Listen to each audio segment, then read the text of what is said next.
Basentebe n'abakulembeze okuva mu disitulikiti bbiri basisinkanye ku kitebe kya disitulikiti y'e Nakapiripiti okulaba nga bamalawo enkaayana ezibaddewo wakati waabwe omuli obubbi obw'ekiruyi n'okwetta. Abakulembeze abasinkanye bavudde mu disitulikiti okuli Nabiratuk ne Nakapiripiti n'abakulira ebyokwerinda e Karamoja n'abalwanirira emirembe mu disitulikiti zombiriri. Yadde ng'olukiiko luno lubadde lwakwetaalwamu disitulikiti 3 abakulembeze ba Amdati tebalabiseeko awatali nsonga eweereddwa. Akuliddemu olukiiko luno ssentebe wa disitulikiti y'e Nakapiripiti Nangero John agambye nti kibayisa bubi nnyo nga buli we bayita enkiiko bannaabwe Abapokot okuva mu Amdati ku nsalo ya Kenya tebazeetabaamu ate bababba ente zaabwe buli kadde.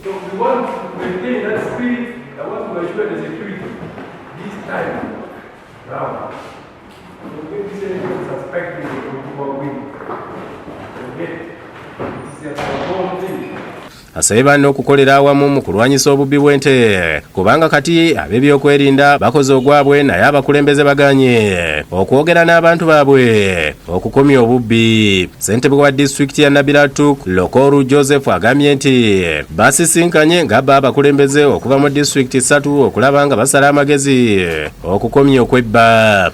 We have issues that we need to resolve. There are a number of cows that we have stolen from each other. Nabiratuk stealing from Nakapiripiti. Nabiratuk stealing from Amdati stealing from Nabiratuk and Nakapiripiti.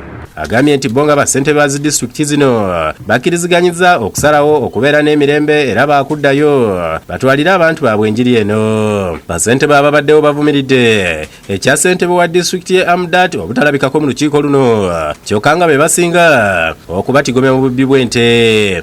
The other meeting that we had here, most of the blame came to us Pokot that we have that side of Kenya. But you are blaming, you don't blame yourselves. All of us have problems.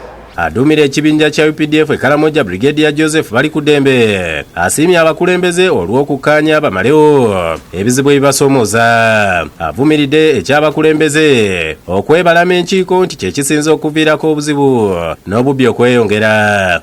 This must be the starting point because there was some persistent cattle thefts where Chairman Logos of Amdati called me, we are tired. Honorable Lorem Mbika said, we are tired. If there is anything that will happen, don't blame us. And indeed, that's why Kamsaraba was attacked. Akubiriza abakulembeze okusisinkana buli kadde okulaba nga bamalawo obumenyi bw'amateeka. Ayambalidde abakulembeze abalemesa amagye okukola omulimu gwabwe omuli okubalemesa okukwata ente enzibe mu bitundu byabwe. Should be embraced by all leaders. Yesterday when Lumumba conducted an operation in where we are going right now, I received all calls from everywhere, from a child up to the last man, maybe from who. That we are not thieves. Hey, my friend, people are complaining, are crying about the stolen animals. The disarmament says recover stolen livestock. Agnes Najuma yakusakidde eggulu lino.